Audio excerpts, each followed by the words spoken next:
Hello, hello, everyone. Happy Wellness Wednesday. I bet you guys didn't know that Wellness Wednesday. It's okay because I just made it up. Just made it up. All right, so as you can tell, I'm not in my house. I'm traveling again in beautiful Miami this time for work. I want to apologize for my hair because it's just out of control today. I left my comb or brush in my house and I just didn't have time to buy a new one and just did it really quickly.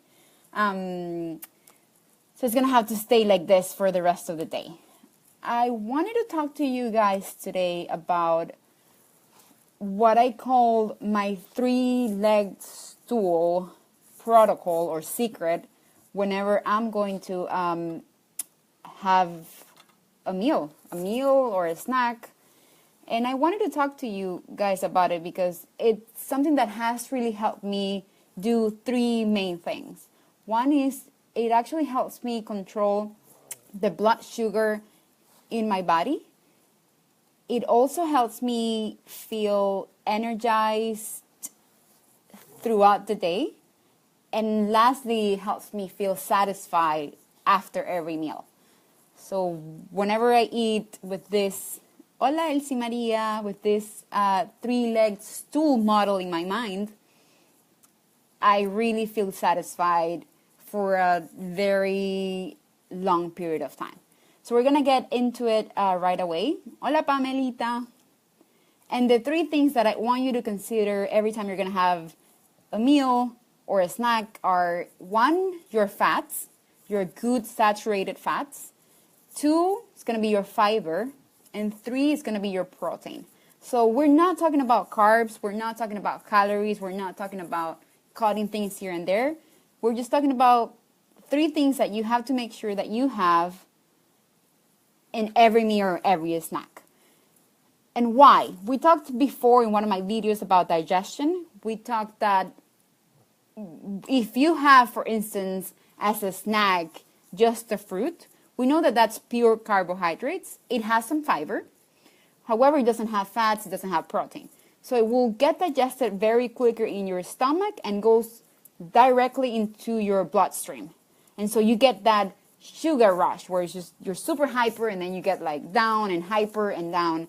And that's kind of like what we're trying to avoid. So if you had an apple, but with a little bit of, let's say, almond butter, then we're adding fiber, we're adding the fat, and we're also adding some protein. So that's going to keep you full for longer because the digestive process, it's been slowed down by the fact that we now have to digest fats and we have to digest proteins.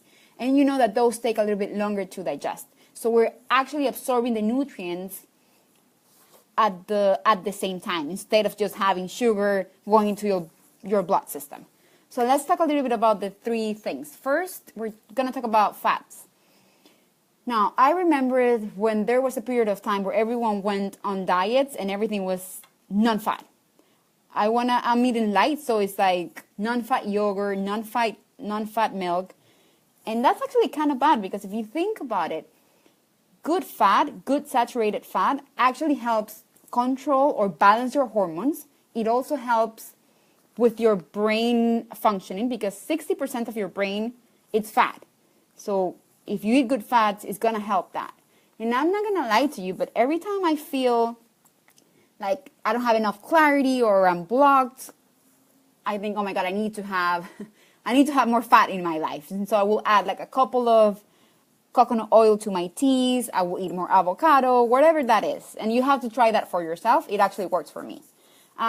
So what are some of the good fats? My favorite one, it's an organic avocado. I could eat not that much as I would like because I will start to feel a little bit too full too fast. So for me, half of an avocado is actually a great amount.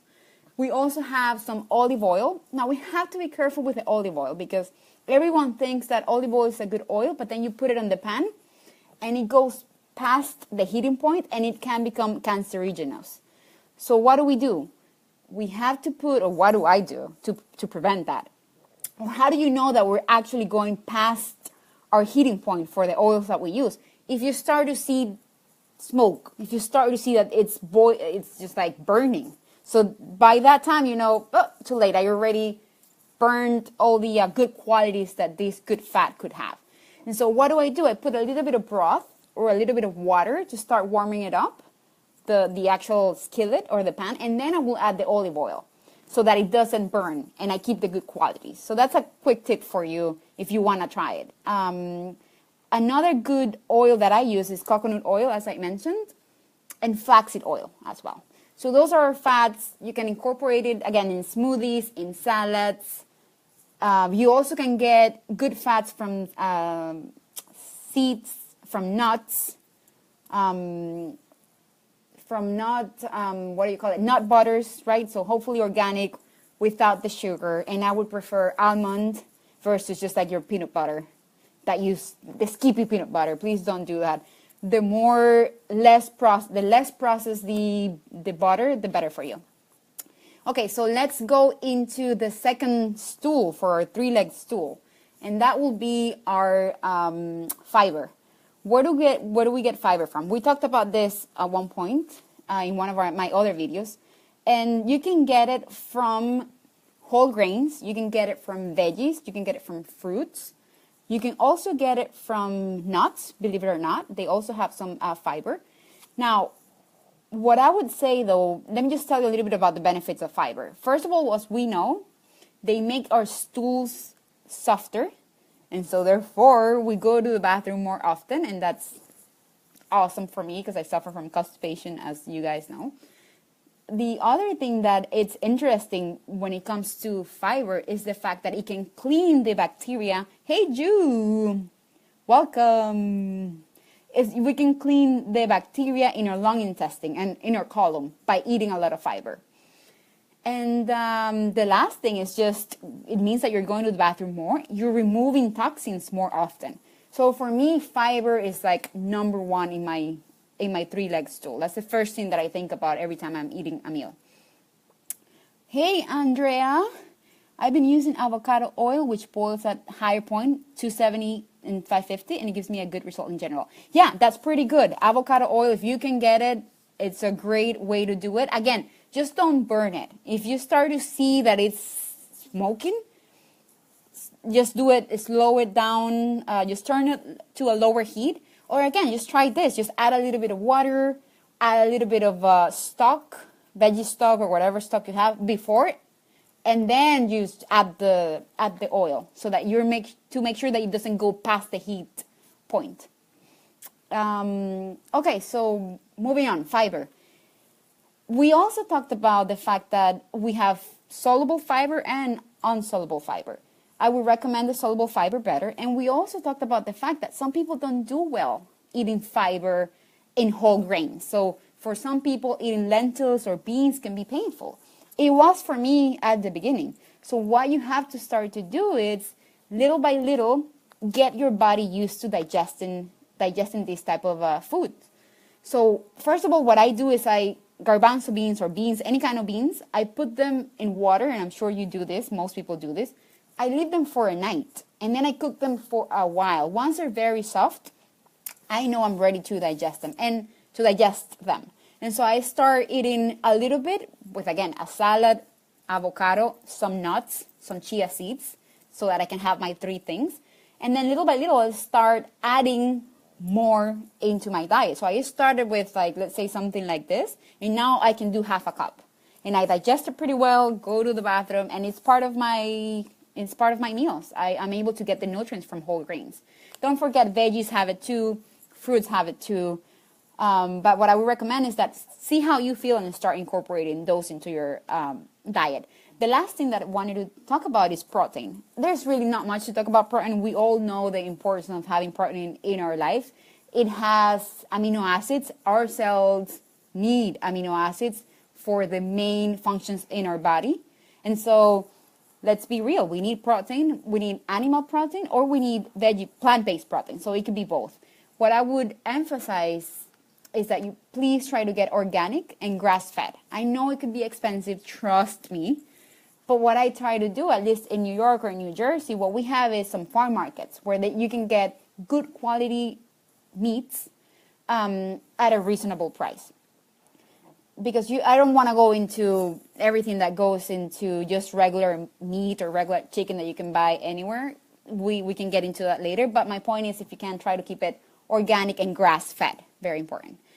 So you have, again, beef, chicken, turkey, fish, eggs, and then bone broth, which is what we talked about in the past. Some of the commentaries there, we were talking about bone broth and some of the good things that it actually has for a system.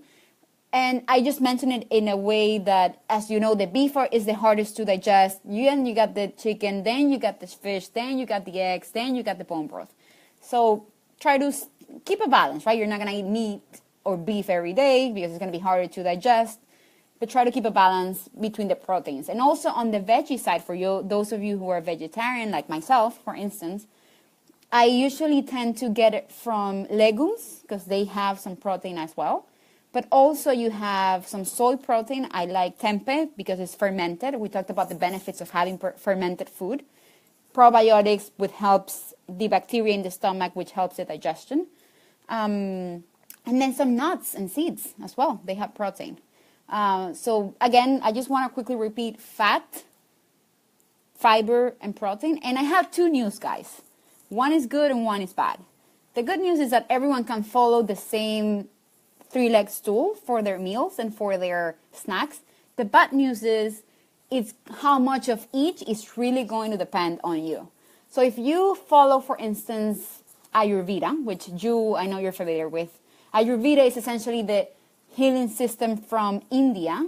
And what they do is they understand that everyone has a different constitution. They understand that everyone is different. For me, my constitution, I know it's Vata Pitta. And I know that as a Vata, my metabolism and my digestion process is very slow. So I know that for me, fiber, it's the main thing. If I have more protein than fiber, I'm going to feel bad. If I have more fat than fiber, I'm going to feel bad. But I know that you, for instance, you are a Pitta Kapha, but your metabolism is pretty fast. And so what do you need to do? You know that you need to add more protein throughout your day, plant-based or animal-based. But that's something that you have to figure out yourself. You have to, and this is something that we did. You know that if you eat just fruits in the morning, you're not going to be fine. You need to eat maybe eggs and some avocado and some olive oil, and that's going to help you after. And so my point is, get out there, try the system, and let me know if it works for you and what quantities work better. And hopefully you will feel more energy throughout the day. You will feel that you are fuller for a longer period of time, and you're going to feel like you need to rush into the next carb, into the next cookie, the next piece of bread, because you're going to feel fuller for a longer amount of time. So with that, I'm going to finish the video. I thank you, all of you strong ladies that stay there watching. I know it's been a little bit of a long video and it's kind of getting dark here. But again, if you like the video, please like it, comment. If you have friends that you think might benefit from being in the group, from sharing your thoughts here, let me know. I love the hearts. And I hope to see you guys soon. Oh, Gabby, you're a little late, but I'm actually saying bye, but it's nice to see you joining the Facebook Live. I'm going to post the video so that you can rewatch it. And again, thank you so much for watching. Kisses and hugs to everyone. Have a great week.